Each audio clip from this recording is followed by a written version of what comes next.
तो आप सभी लोगों का लंबा इंतजार अब खत्म हो चुका है। स्पॉट राउंड का एडमिशन प्रक्रिया का नोटिफिकेशन आ चुका है, शुरू हो चुका है। तो किन बच्चों का अप्लाई होगा, अप्लाई ऑनलाइन होगा कि ऑफलाइन होगा, और कौन से बच्चे अप्लाई नहीं कर पाएंगे, अप्लाई करने के लिए किन कॉलेजों में जाना होगा, क्या कागज लगेंगे, किस प्रकार से किस कॉलेजों में कितना सीट खाली है, किस सब्जेक्ट के लिए, किस कैटेगरी के लिए, और किस प्रकार से अप्लाई करना है, एक एक चीज़ मतलब कि ए से लेके जेड तक स्पॉट राउंड का जो है सो मैं अभी इस वीडियो में आप लोगों को समझाने वाला हूँ। कॉलेजों के सीटों की संख्या के बारे में भी बताने वाला हूँ। तो आप लोग जो है सो शुरू से लेके अंत तक एक भी सेकंड को मिस मत करिएगा अगर आप चाहते हैं कि आपका एडमिशन जो है सो हो जाए स्पॉट राउंड में। ठीक है, तो तरीके बताऊंगा, और जो तरीके मैं कब से बताते आ रहा हूँ। सबसे पहले आप सभी का बहुत बहुत शुक्रिया, धन्यवाद कि आप लोगों ने इतना विश्वास देता है। और जैसा कि हमने बताया था कल ही 24 तारीख को कि जो है सो 25 तक जो है सो आ जाएगा, और अगर लेट करेगा तो 27 तक, और ठीक वैसा ही हुआ। नोटिफिकेशन आपका जो है सो आज 25 को आ चुका है। तो आप लोगों के प्रेम भरोसे के लिए जो है सो मैं आप लोगों का बहुत शुक्रगुजार हूँ और बहुत धन्यवाद कर रहा हूँ।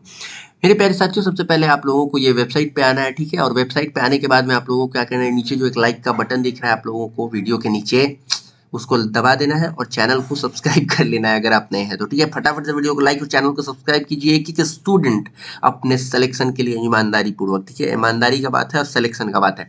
चलिए, वीडियो को लाइक और चैनल को सब्सक्राइब कर दिया। अब चलिए बिना किसी लाग लपेट के हम वीडियो को शुरू कर देते हैं। ये वेबसाइट पे सबसे पहले आप लोगों को आना है। वेबसाइट पे आने के लिए लिंक नीचे डिस्क्रिप्शन में मिलेगा, या फिर टेलीग्राम पे मिलेगा, या फिर जो है सो आप नीचे कॉमेंट सेक्शन में भी मिल जाएगा, और नहीं तो आप डायरेक्टली dledbihar.com सर्च करेंगे, ये वेबसाइट खुल जाएगा। वेबसाइट जैसे ही खुलेगा, आप नीचे इसको हम थोड़ा सा जूम इन कर लेते हैं। तो नीचे में जो है सो आप आएंगे तो 14 नंबर पे आपको दिखेगा नोटिफिकेशन 25/8/2024, मतलब 25 अगस्त, तो मतलब आज ही जो है सो नोटिफिकेशन आया है। और वैकेंट सीट जो है स्पॉट राउंड 1 के लिए, मतलब स्पॉट राउंड जो पहला स्पॉट राउंड खुला है उसमें वैकेंट सीट है, जो भी सीटें खाली है, किस कॉलेज में कितना, किस कैटेगरी के लिए और किस सब्जेक्ट के लिए, उर्दू के लिए, आर्ट्स के लिए, कॉमर्स के आर्ट्स के लिए, साइंस के लिए, ये सब चीज़ दिया गया है। ठीक है, तो सबसे पहले हम नोटिफिकेशन पढ़ेंगे, उसके बाद में स्पॉट राउंड सीट भी देखेंगे। तो नोटिफिकेशन जरूरी है। चलिए, अब ये नोटिफिकेशन जैसे ही क्लिक करते हैं या खुल जाता है, इसको थोड़ा सा हम जूम कर लेते हैं। और यहाँ पे जो है सो इसमें बहुत सारा चीज़ लिखा गया है। जो चीज़ ज़रूरत का चीज़ होगा वो चीज़ हम जो है सो पढ़ के आपको बताएंगे। देखिए, यहाँ पे 3 चरणों लिखा गया है कि सरकारी संस्थानों में नामांकन हेतु 3 चरणों में चयन सूची प्रकाशित कर दिनांक 21/8/2024 तक नामांकन अपडेशन की कार्रवाई की गई है। मतलब अपडेशन हो चुका है, 3 चरण समाप्त भी हो चुका है। और उसके बाद में लिखा गया है कि समिति द्वारा 3 चरणों में सरकारी संस्थानों में सीट आवंटन एवं संस्थानों द्वारा नामांकन की कार्रवाई के पश्चात कतिपय कारणों से अभी भी संस्थानों में सीट रिक्त है। मतलब कि जो भी 3 चरण था, 3 चरण समाप्त हो गया, first round, second round, third round का मेरिट लिस्ट आने के बाद में एडमिशन भी हो गया, फिर भी जो है सो सीट कुछ खाली रह गया हुआ है, यहाँ पे लिखा गया है। अब उस सीट पे जो है सो स्पॉट राउंड का ये जो है सो प्रक्रिया शुरू कर दिया गया। अब देखिए, स्पॉट राउंड के बारे में यहाँ पे जो लिखा गया है वो जो है सो यहाँ पे जरूरत का चीज जो है सो वो बताया जाए आप लोगों को। देखिए, स्पॉट नामांकन जो है स्पॉट एडमिशन हेतु सरकारी संस्थानों में संस्थानवार रिक्त रह गए सीटों का विवरण समिति के पोर्टल www.dledbihar.com पर अपलोड है। मतलब कि जो अभी हम लोग यहाँ पे आप लोगों को बता रहे थे यहाँ पे कि वैकेंट सीट कितना है, तो इसको तो देखेंगे, पहले ये पढ़िए। तो देखिए, यहाँ पे जो है सो अब हम नीचे आते हैं तो यहाँ पे लिखा गया है कि किस प्रकार के स्टूडेंट जो है सो, कि देखिए, सरकारी संस्थानों में स्पॉट नामांकन हेतु डीएलएड संयुक्त प्रवेश परीक्षा 2024 में उत्तीर्ण, मतलब पास जो लोग हो गए हैं, एवं विज्ञप्ति संख्या PR 236 2024 में वर्णित योग्यता, मतलब वही पीछे जो पहले का जो था, योग्यता पात्रता धारण करने वाले निम्न श्रेणी के अभ्यर्थी पात्र होंगे। मतलब कि जो लोग 2024 डीएलएड एंट्रेंस एग्जाम दिए होंगे और पास हो गए होंगे, जैसा कि मैंने कल आप लोगों को बताया था, ठीक वैसा ही इसमें लिखा भी गया है कि 2024 डीएलएड एंट्रेंस एग्जाम में जो लोग भी एग्जाम दिए होंगे और पास कर गए होंगे, मतलब क्वालिफाई कर गए होंगे, और यहाँ पे जो योग्यता लिखा गया, ये सब योग्यता वो भर रहे होंगे, मतलब वो उतना योग्य होंगे, तो वो जो है सो अप्लाई कर सकते हैं। अब देखिए क्या योग्यता है।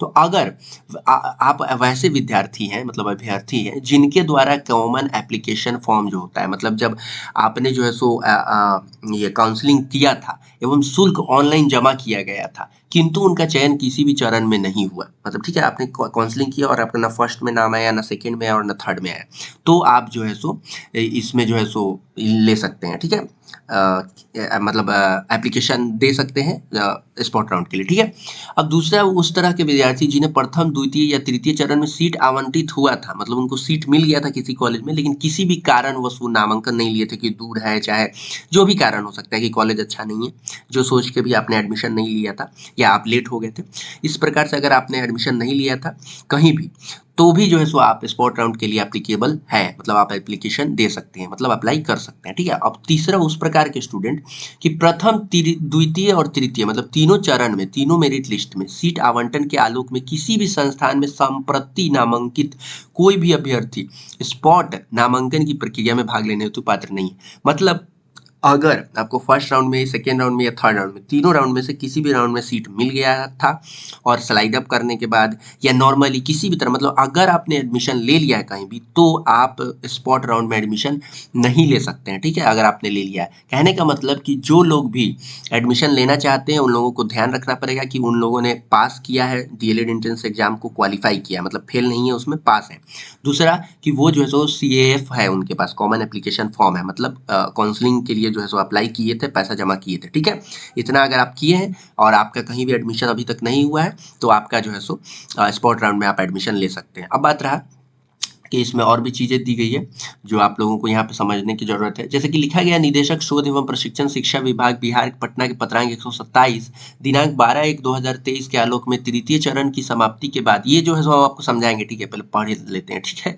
समाप्ति के बाद विज्ञान विषय अथवा कला एवं वाणिज्य, मतलब विज्ञान जो होता है, साइंस, आर्ट्स और कॉमर्स जो है, विषय में स्थान शेष रह जाने पर जिस विषय में अभ्यर्थी शेष है उस विषय के अभ्यर्थी का नामांकन रिक्त स्थान के विरुद्ध लिया जा सकता है, ठीक है। कहने का मतलब है कि यहाँ पे और लिखा गया, तदनुसार डीएलएड कोर्स संचालित सभी संस्थानों में स्वीकृत सीट के 50% स्थान जो है सो विज्ञान एवं 50% स्थान कला एवं वाणिज्य के अभ्यर्थियों के लिए आरक्षित रहने के प्रावधान को स्पॉट नामांकन हेतु शिथिल किया जाता है। कहने का मतलब कि जो भी सीट खाली रह जाता है ना, उसमें से आधा आधा बांट लिया जाता है। कहने का मतलब है कि जिस कॉलेज में जितना सीट खाली होगा उसमें से 50% जो है सो साइंस के बच्चों के लिए बांट लिया जाएगा और 50% में जो है सो आर्ट्स और कॉमर्स के बच्चों के लिए, ठीक है। ये उतना आप लोगों को जानने की जरूरत है नहीं। अब नीचे अगर हम आते हैं तो यहाँ पे और भी चीजें लिखा गया है आरक्षण प्रतिशत के बारे में, ये भी जो है सो आप लोगों को डिफिकल्ट होगा, इसको जानने का आप लोगों को कोई जरूरत है भी नहीं, ठीक है। तो अभी इसको रहने देते हैं। उसके बाद में और नीचे आते हैं तो यहाँ पे और भी चीजें लिखी गई हैं कि यहाँ पे जो सो श्रेणी जो है, उपर्युक्त प्रयुक्त श्रेणी के पात्र अभ्यर्थियों के स्पॉट नामांकन की प्रक्रिया निम्नवत है। आप लोगों का क्या प्रक्रिया है, तो प्रक्रिया देखिए, अब ये आप लोगों को ध्यानपूर्वक समझना है। देखिए, इच्छुक अभ्यर्थी सर्वप्रथम समिति के पोर्टल पर जाकर संस्कारी संस्थान वार रिक्त सीटों की संख्या से अवगत हो लेंगे। मतलब कि इस वेबसाइट पे आएंगे, यहाँ पे जो सरकारी सीट दिया गया है कितना खाली है दिखाएंगे हम आपको अभी, तो इस पर आप क्लिक करेंगे और जो है सो आप सारा का सारा जान लेंगे कि कितना कॉलेज में सीट खाली है, कौन से सब्जेक्ट के लिए, कौन से कैटेगरी के लिए। जब आप जान लेंगे तब आपको आसान हो जाएगा कि किस कॉलेज में जो है सो आप एडमिशन ले सकते हैं। अब देखिए, इसमें एक चीज मैं बता रहा हूँ, अभी ध्यान देना आप लोगों की है। जैसे मान लेते हैं कि कोई कॉलेज है, जैसे मान लेते हैं कि PTEC पोखरायरा मुजफ्फरपुर, ठीक है, कॉलेज है। उसमें मान लेते हैं कि BC का, अभी हमको नहीं पता है कितना सीट खाली है, अभी तो हम खुद देखे नहीं है, अभी देख के बताएंगे, जस्ट अभी ये नोटिफिकेशन वगैरह आया है जब हम ये वीडियो बना रहे हैं। तो देखिए, तो अगर PTEC पोखरायरा में BC कॉलेज, BC कैटेगरी का कोई सीट खाली है, ठीक है, और बाकी किसी भी कैटेगरी का सीट खाली नहीं है, ठीक है। BC का साइंस से सीट खाली है, मतलब BC कैटेगरी के बच्चे के लिए साइंस सब्जेक्ट के लिए सीट खाली है 2। तो उसमें अगर कोई चाहेगा कि SC ST का बच्चा या फिर जनरल का बच्चा अगर जाके उसमें एडमिशन ले ले तो वो नहीं ले सकता है, क्योंकि BC के जो स्टूडेंट होंगे वही ले सकते हैं, समझ रहे हैं। तो इसीलिए आपको सबसे पहले क्या करना है, जब आप इस पर से डाउनलोड कर, एक सेकेंड, तो जब आप इस पर से डाउनलोड करेंगे वैकेंट सीट को, तो उसमें से आप लोगों को देखना है कि आप जिस भी कॉलेज में एडमिशन लेने के लिए जा रहे हैं तो क्या आपके लिए उसमें सीट खाली है कि नहीं, आपके कैटेगरी, आपके सब्जेक्ट के हिसाब से, ठीक है। और उन कॉलेजों में जाके आपको एडमिशन लेना है। आप कैसे करना है देखिए, ध्यान से आगे पढ़िए।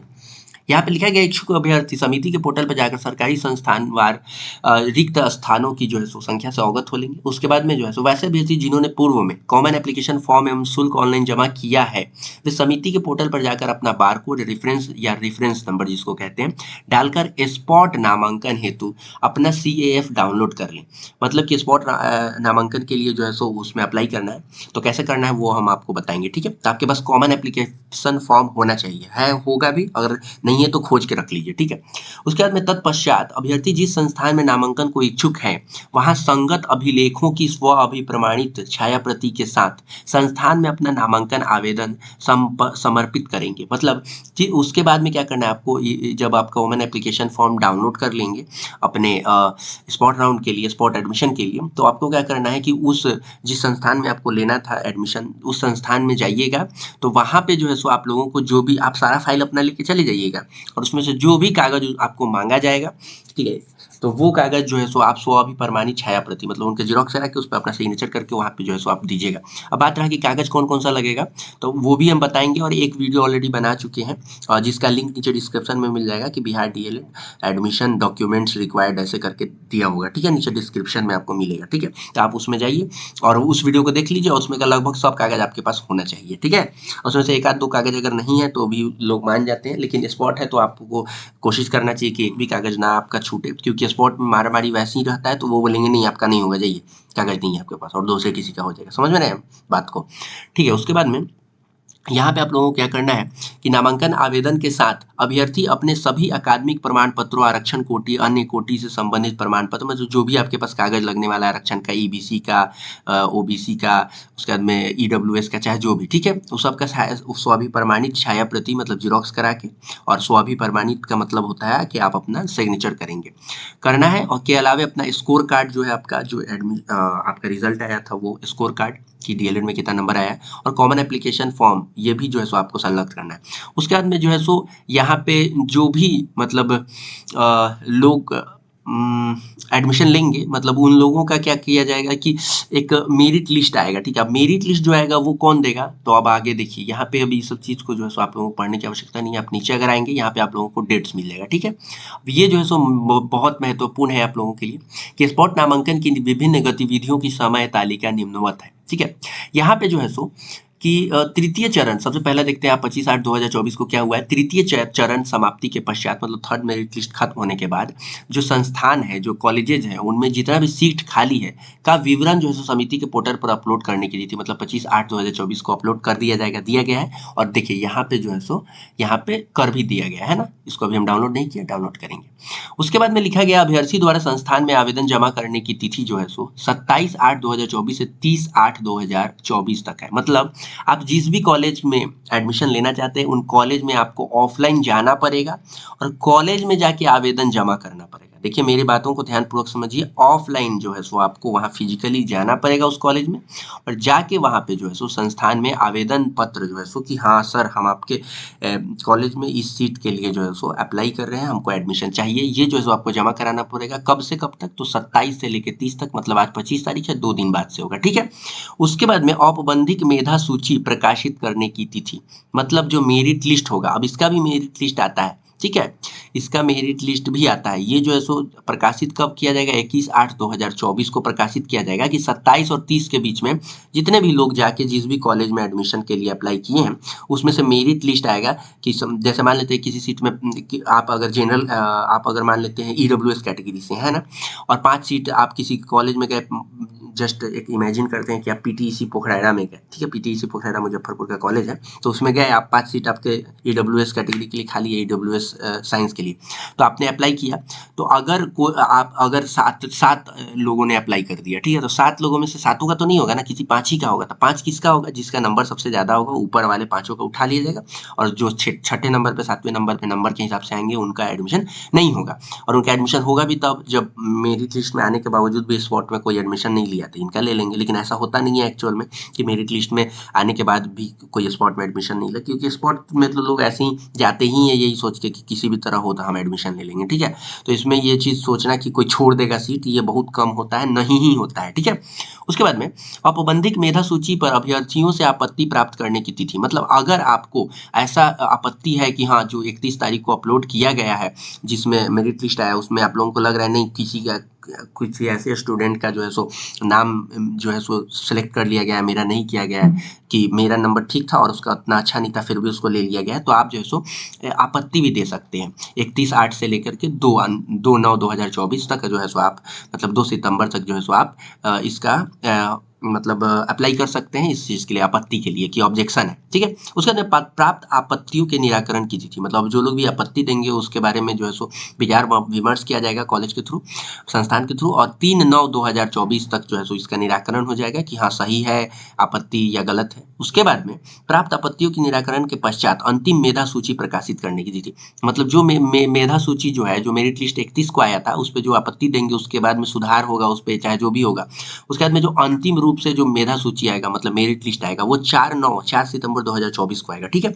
उसके बाद में अंतिम मेधा सूची के आधार पर नामांकन की तिथि जो है 5/9/2024, मतलब कि जो मेरिट लिस्ट आ गया उस हिसाब से अंतिम मेधा सूची की नामांकन की तिथि 5 सितंबर से लेकर के 7 सितंबर 2024 तक, ठीक है, होगा। और उसके बाद में नामांकन के पश्चात समिति के पोर्टल पर अद्यतन करने की तिथि, मतलब समिति के पोर्टल पर 8 सितंबर तक जो है अद्यतन कर दिया जाएगा कि अब सीट खाली है कि नहीं। और देखिए मेरा मानना है कि अब दूसरा राउंड स्पॉट का आएगा भी नहीं, सीट खाली नहीं बचेगा, पहले ही राउंड में सब समाप्त हो जाएगा, ठीक है। किसी कॉलेज में बाई चांस जो है सो एक सीट 2 सीट बच जाए, वो एक लक का बात है, लेकिन वैसे नहीं बचेगा, ठीक है। अब इसमें जो है सो आप लोगों ने इतना समझा, अब देखिए हम एक चीज आपको फिर से समझा रहे हैं, देखिए ध्यान से समझिए। देखिए आप लोगों के लिए इसमें से सारा डेट आप लोगों को अब समझ में आ गया। एक चीज समझिए, इंपॉर्टेंट डेट आपके लिए क्या है, आज का डेट, ठीक है।